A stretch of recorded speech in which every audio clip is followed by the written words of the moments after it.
الشيطان الرجيم بسم الله الرحمن الرحيم الحمد لله رب العالمين صدق الله العظيم وبلغنا رسوله النبي الكريم الأمين بلغ العلا بكماله كشف الدجى بجماله حسنت جميع خصاله صلوا عليه وآله. حاضرین ذویل احتشام، اللہ تبارک و تعالی نے قرآن کریم کی سورہ فاتحہ شریف کی پہلی آیہ مبارکہ الحمدللہ رب العالمین یہ ذہن میں رہے، یہ تہذیب اسلامی کا مقدمہ ہے. الحمدللہ رب العالمین، عقیدے سے تہذیب نکلتی ہے. ادھر توجہ کے ساتھ میری طرف دیکھیں نا، عقیدہ جو ہوتا ہے نا، عقیدے سے تہذیب جنم لیتی ہے. ہمیشہ تہذیبیں جو ہیں وہ عقیدے سے ہی پیدا ہوتی ہیں. عقیدے کے سانچے سے تہذیبیں نکلتی ہیں.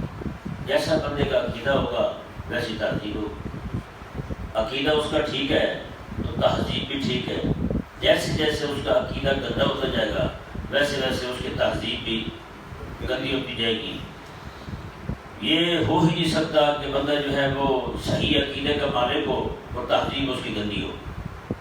سمجھایا نا مسئلہ؟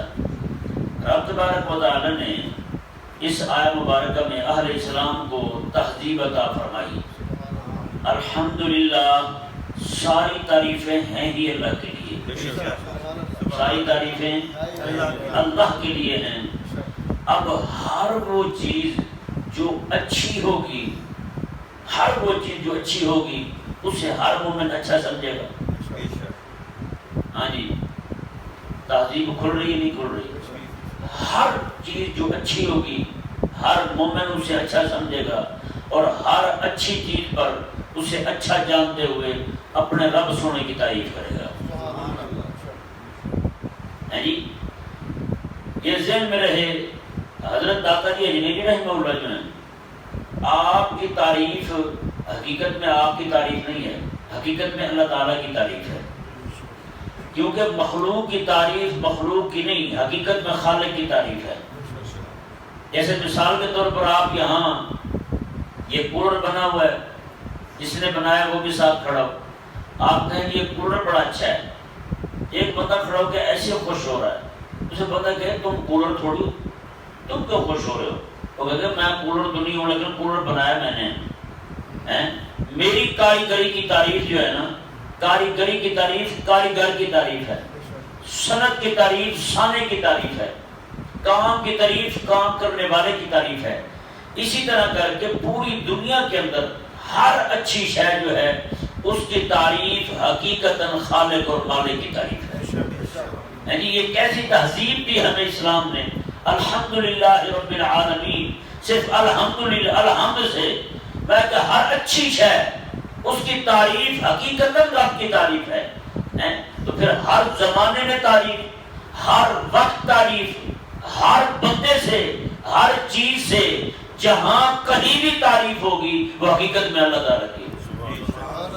حقیقت میں کس کی تعریف ہوگی؟ اللہ تعالیٰ کی تعریف ہوگی. تو اس بات نے یہ واضح کر دیا کہ مومن جو ہوتا ہے نا وہ اچھی شے کو اچھا سمجھتا ہے اور بری کو برا سمجھتا ہے.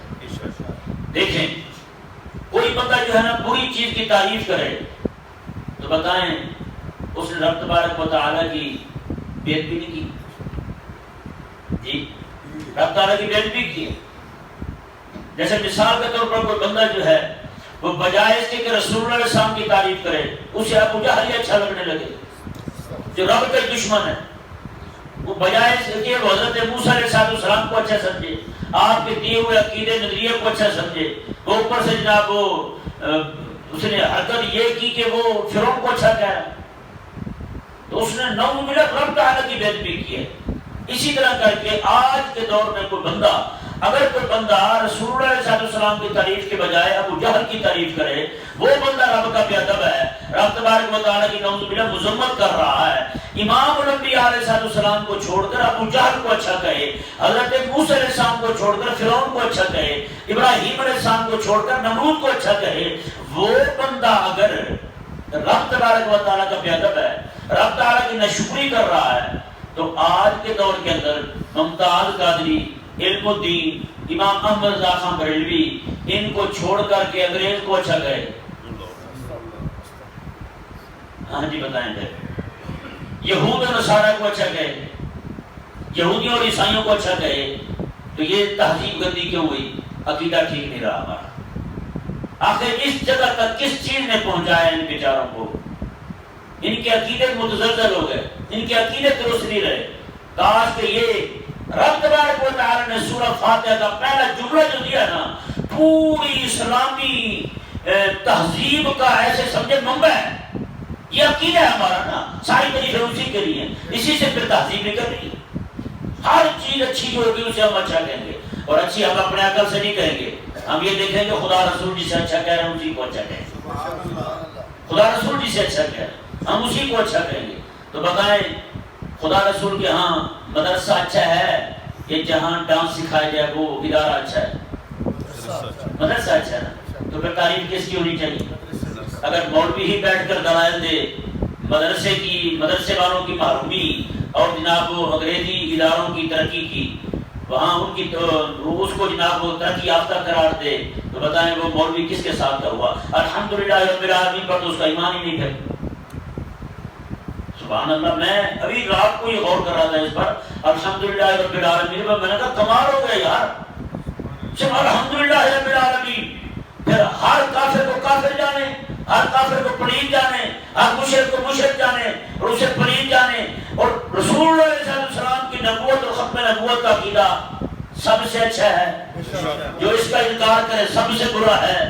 آپ بتائیں جی، جو بندہ خدا رسول اللہ علیہ السلام کی نبوت اور ختم نبوت کو چھوڑ کر اسے بیٹا پانا اچھا لگے، اس نے الحمدللہ رب العالمین اور اسے نظریہ نہیں لیا، اس نے اس سے عقیدہ نہیں لیا. اس نے یہ نہیں سمجھ آیا آپ کو؟ آگے دیکھیں جی، الحمدللہ آگے کہا رب العالمین. لفظ رب، یہ پوری کائنات کے جو انسان ہیں، ان انسانوں کے کان کے اندر سب سے پہلا نام جو رب تبارک و تعالیٰ کا ان کے کانوں میں گیا وہ لفظ رب بھی تھا. کیا تھا؟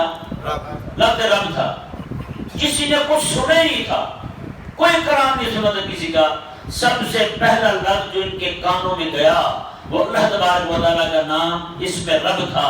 کہ اللہ تبارک و تعالیٰ نے خود ارشاد فرمایا، ان سارے لوگوں کو جمع کر کے، آدم علیہ السلام سے لے کر قیامت تک جتنے بھی لوگوں نے آنا تھا سب کو جمع کر کے رب نے فرمایا الستو بربکم، میں تمہارا رب نہیں؟ سبحان اللہ. بتائیں بھائی یہ کیسے اللہ تبارک و تعالیٰ نے اپنے ربوبیت کا اعلان فرمایا اس وقت جب ابھی تک انہوں نے کچھ دیکھا ہی نہیں، کچھ سنا ہی نہیں. ابھی تک صرف ان کی اتنی ہی عمر ہوئی ہے کہ روحیں پیدا ہوئی ہیں، روحیں پیدا ہوئی ہیں. اس وقت رب تبارک و تعالیٰ نے عالم ارواح میں نے اپنا جس نام سے تعارف کروایا وہ اس میں رب ہے. اور رب تبارک و تعالیٰ نے قرآن کریم میں الحمدللہ رب العالمین اپنی تعریف کا استحقاق جس بات سے جتوایا ہے نا، وہ بھی لفظ اس میں رب ہی ہے. میں تمہیں پال رہا ہے نا درجہ بدرجہ. سبحان اللہ. یہ بھی بات بڑی حیران کن ہے. اللہ تبارک و تعالیٰ جیسے جیسے کسی کو پیدا کرتا ہے نا، جیسے جیسے اس کی عمر بڑھتی جاتی ہے اسی طرح اس کے رزق کا، اس کی غذا کا اہتمام فرماتا ہے. ہاں جی، بچہ پیدا ہوتے ہی کبھی اس نے برگر نہیں مانگا، شورمے کا مطالبہ کیا، بچے نے چٹ بنا کے دیے، منگوائے نہیں شورما کھا کے دکھاؤں، کبھی نہیں نے کہا. تو میں کہتا ہوں حیرانی کی بات ہے قسم خدا کی، پیدا ہوتے بچے کو کیا پتا ہوتا ہے کہ وہ ماں کی چھاتی کی طرف اپنا منہ کھول دیتا ہے، ماں کے سینے کی طرف اپنا منہ کھول دیتا ہے. یار بتائیں یہ سیکھ کے نہیں آیا، اسے کس نے سکھا کے بھیجا ہے کہ تمہیں اس طرح کر کے کھینچنا ہے تو تیرے منہ کے اندر دودھ آ جائے گا؟ وہی رب ہے. اللہ اکبر، قربان جائیں یار. اور رب کا معنی جو ہے نا، یہ تربیت سے درجہ بدرجہ اس کو غذا دینا، جیسی جیسی اس کی غذا کی ضرورت ہے ویسی اسے ماں کے پیٹ میں غذا دی رب تبارک و تعالیٰ نے. کہاں سے؟ ناف کے ذریعے. ناف میں پیدا ہوتا ہے بچہ، ایک پوری ایک ناڑ کہہ لیں وہ ہوتی ہے، جسے ناڑا کہتے ہیں وہ ہوتی ہے، اس کے ذریعے غذا جاتی ہے. وہ غذا کیا ہوتی ہے؟ وہ خون ہوتا ہے. اور مزے کی بات دیکھیں، میں دنیا میں آ کے اس نے خدا رسول کا نام لینا ہے، اس لیے غذا صحیح نہیں ہے، اس لیے غذا کا راستہ ہی اور رکھ دیا۔ پوری دنیا میں آ کے 60 سال 70 سال جتنے بھی بتائے، کھانا غذا منہ سے جاتا ہے، لیکن ماں کے پیٹ میں غذا جو ہے وہ اور چیز ہے، تو رب تبارک و تعالیٰ نے راستہ ہی اور رکھ دیا۔ تو میں اسی زبان سے اس نے آ کے میرا بھی نام لینا ہے، میرے حبیب کا بھی نام لینا ہے، تو راستہ ہی اور رکھ دیا رب تبارک و تعالیٰ نے۔ پیدا ہوا تو وہ جناب اس کی غذا دودھ بن گئی، ماں کے پیٹ میں تو کبھی اس نے منہ سے کوئی غذا نہیں لی تھی نا، لیکن پیدا ہوا دنیا میں آیا تو منہ سے اسے پتہ بھی چل گیا ایسے دودھ پینا میں نے، تو اور چیز اس کے منہ میں ڈال دیں کبھی نہیں کھائے گا، قبول بھی نہیں، اس کا بیٹا ہی قبول نہیں کرے گا، یا پتہ نہیں تو مطلب ٹھونس ہی دے بچے کے پیٹ کے اندر چلی بھی جائے شاید قبول نہیں کرے گا اسے۔ پھر دودھ پیتا رہا بچہ، پھر ایسا ایسا نرم نرم چیزوں پر لگا ہے جی، پھر وہی وقت ہے کہ ایک اکیلے دودھ پہ بھی اس کا ادھارن نہیں ہے، اکیلا دودھ پی کے سارے گھر والوں کو رات کو جگا لیتے کتنا پاورفل ہو جاتا ہے۔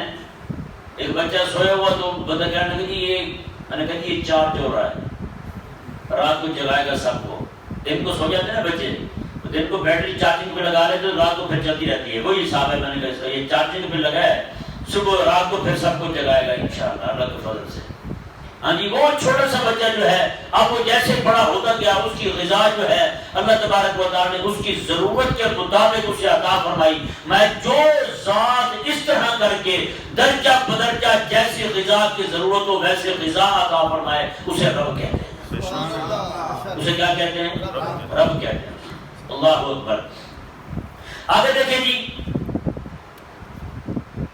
قبر میں جائیں گے نا، قبر میں جو سب سے پہلا سوال ہوگا وہ سوال بھی اللہ کے رب سے ہی ہوگا۔ پہلا سوال من رب کا، اور تیرے رب کون تھا؟ تو پالنے والا کسے سمجھتا تھا؟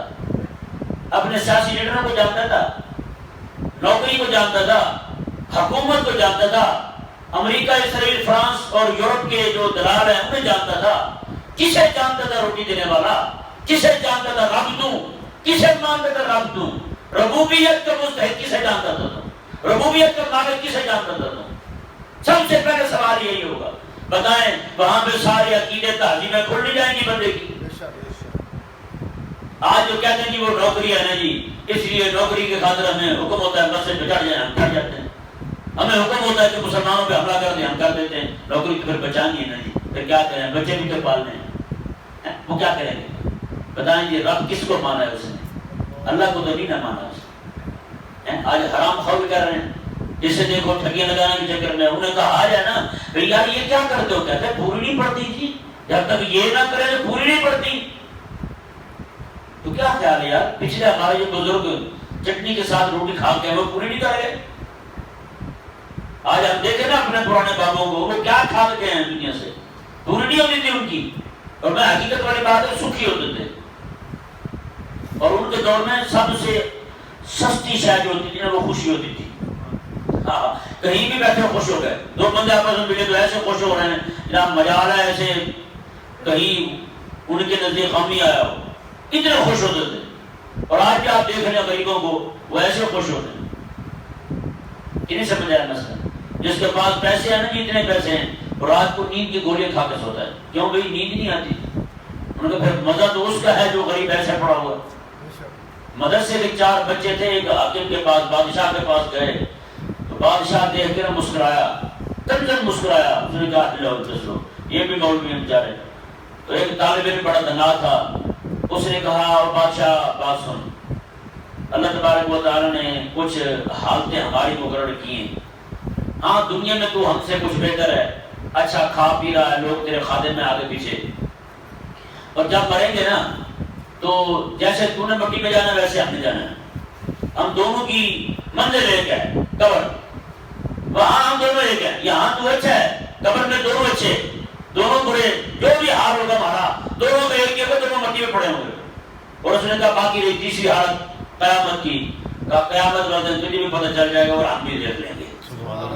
انہوں نے کہا تیرا شمار کہیں یہ ہو فرعون قارون شداد حامان عمران خان کے ساتھ ہو، اور ہمارا حال اس وقت امام الانبیاء کے ساتھ ہو۔ ہم حضور کے دین کے خادم ہیں، حضور کے دین کے غلام ہیں، اور ہم قیامت والے دن رسول اللہ صلی اللہ علیہ وسلم کے ساتھ پڑھیں۔ بتائیں کتنی بڑی بات کی اس کو دن۔ رب تبارک و تعالیٰ نے ارشاد فرمایا، جی دیکھیں، اچھا قبر میں بھی سوال ہوا تو رب سے۔ اب جو میں آپ کے سامنے ایک بات رکھنا چاہتا ہوں، یہودی اور عیسائی اللہ کو اللہ مانتے تھے، اللہ تعالیٰ کو اللہ مانتے تھے۔ اللہ کو اللہ مانا ہے تو حضرت عیسیٰ علیہ السلام کو بھی مانا ہے انہوں نے، پھر اسے خدا کا بیٹا مان لیا۔ رب کو مانا ہے تو بیٹا مانا ہے نا اس کا۔ اور یہودی جو ہیں وہ بھی اللہ تعالیٰ کو مانتے تھے، رب بھی اللہ تعالیٰ کو مانتے تھے، سارا کچھ مانتے تھے، پھر کافر کیوں؟ رسول اللہ علیہ السلام کے دین کے دشمن کیوں بنے دشمن؟ یہی بات قابل غور ہے۔ یہاں دو باتیں ہیں جو اس وقت یہود و نصارہ میں پائی جاتی تھی، اور وہی دو باتیں آج کے ہمارے دور کے لوگوں میں پائی جاتی ہیں۔ سب سے پہلی بات جو ہے نا وہ یہ ہے، وہ یہ کہتے تھے کہ ربوبیت میں صرف رب تعالی کام نہیں چلاتا، رب تبارک و تعالیٰ کے ساتھ اوروں کا بھی عمل دخل ہے۔ ہاں، اوروں کا بھی عمل دخل ہے، ایک بات یہ۔ اور دوسری بات جو ان میں تھی وہ یہ تھی کہ قانون بنانے کا حق صرف رب کو نہیں ہے، بلکہ قانون، وہ کہتے ہیں قانون بنانے کا حق رب کو ہے ہی نہیں۔ وہ کہتے تھے کہ یہ ہمارے نجی معاملات ہیں، ہمارے پرسنل میٹر ہے، ہمارا جیسے ہم چاہیں ویسے ہی ہم کرتے رہیں، ہمیں کوئی روک ٹوک نہیں ہونی چاہیے۔ یہ دو باتیں جو ہیں انہیں رسول اللہ صلی اللہ علیہ وسلم کا دشمن بنا گئی۔ اب دیکھیں حدیث شریف کریم آقا علیہ السلام کا کیا فرمان ہے، آقا علیہ السلام کیا فرماتے ہیں۔ ترمذی شریف کے اندر حدیث شریف ہے، جلد 5 ہے، صفحہ 129 ہے۔ حضرت عدی بن حاتم رضی اللہ تعالیٰ عنہ فرماتے ہیں، میں رسول اللہ علیہ السلام کی بارگاہ میں گیا، آقا علیہ السلام کو میں نے دیکھا کہ حضور تشریف فرما ہے۔ آقا علیہ السلام نے میری طرف دیکھا تو میرے گلے کے اندر سونے کی سلیب ہے، سونے کی سلیب لٹکی ہوئی تھی، سونے کی سلیب۔ آقا علیہ السلام نے مجھے فرمایا، اطرح عنک ھذا الوثن، فرمایا کہ عدی اسے اتار پھینکو، یہ بت ہے۔ یہ کیا ہے؟ بت ہے۔ حضور نے سلیب کو بت فرمایا، سلیب کو کیا فرمایا؟ بت فرمایا۔ تو بتائیں اسی سلیب کی جگہ کپڑے کی ٹائلیں ہیں، نہیں سمجھ آیا مسئلہ؟ اسی سلیب کی جگہ کپڑے کی ٹائی آئی ہے۔ یہ انہیں کی تہذیب ہے، کیونکہ عقیدہ گندا ہوا، تہذیب گندی ہو گئی۔ عقیدہ قرآن نے جو دیا ہے، عیسیٰ علیہ السلام کو سولی پہ نہیں لٹکایا گیا، عیسیٰ علیہ السلام کو رب تعالیٰ نے آسمانوں پر اٹھا لیا۔ ان کا عقیدہ عیسیٰ علیہ السلام کو پھانسی ہوئی، سولی پہ لٹکا دیا گیا، وہ شہید ہو گئے۔ اب ان کے اس گندے عقیدے سے یہ نظریہ نکلا کہ ہر بندہ گلے میں پٹا ڈال کے پھرتا ہے، ہر بندہ جو ہے وہ گلے میں ٹائی ڈال کے پھرتا ہے۔ تہذیب گندی ہو گئی نا عقیدہ گندا ہونے کی وجہ سے۔ یہ وہ بات ہے جو میں نے پہلے کی تھی کہ تو تہذیب جو ہے ہمیشہ عقیدے سے نکلتی ہے۔ آج جو ہمارے مسلمان کرسمس منا رہے ہیں، یہ اس طرح کی حرکتیں کر رہے ہیں، وہ ایسے نہیں کر رہے، ان کے عقیدے گندے ہوئے ہیں، ان کے عقیدے گندے ہوئے تو تہذیب گندی ہوئی، ورنہ ایسا کبھی بھی نہ ہوتا۔ آج جو فواد چودھری کھڑا ہو کے کہتا ہے ہمارے ملک کا، پاکستان کا کلچر جو ہے وہ ناچنے ٹاپنے والا ہے، گانے ڈانس والا ہے، تو یہ اس کا بیڑا غرق ایسے نہیں ہوا، اس کا دین ہی درست نہیں رہا، اس کے عقیدے ہی درست نہیں رہے، اس لیے اسے گندی تہذیب، ہندوانہ تہذیب، مشرکوں کی تہذیب اور فاسق فاجر کمینے لوگوں کی تہذیب جو ہے وہ اسلامی تہذیب لگ رہی ہے۔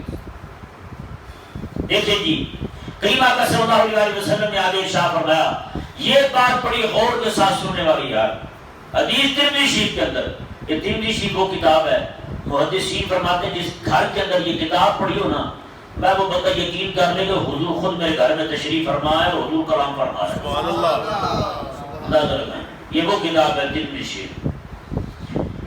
فرماتے ہیں کہ کریم آقا صلی اللہ علیہ وسلم نے ارشاد فرمایا، پھر حضور نے سورۃ توبہ کی یہ آیت مبارکہ پڑھی کہ یہود و نصارہ نے اپنے پادریوں کو اور اپنے راہبوں جوگیوں کو رب بنا لیا تھا، وہ اپنے عالموں کو، اپنے راہبوں کو انہوں نے اپنا رب بنا لیا تھا۔